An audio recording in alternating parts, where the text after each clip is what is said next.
Afghanistan as we were in Germany post-World War II. That is, for at least a half a century.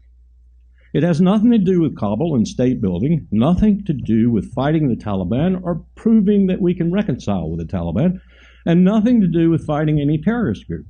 It has everything to do with three primary strategic objectives. And I really, as a military officer, as a professional, I don't necessarily object to these objectives, but I believe the American people probably ought to be told about them, and there ought to be a debate as to whether or not they want to spend their money on these objectives. First objective is to be in the place that Donald Rumsfeld discovered was the most difficult country in the world to get military power into in 2001, and take my word for it, it is. Look at it on a map and leave it there, because it is the only hard power the United States has that sits proximate to the Central Base Road Initiative of China that runs across Central Asia.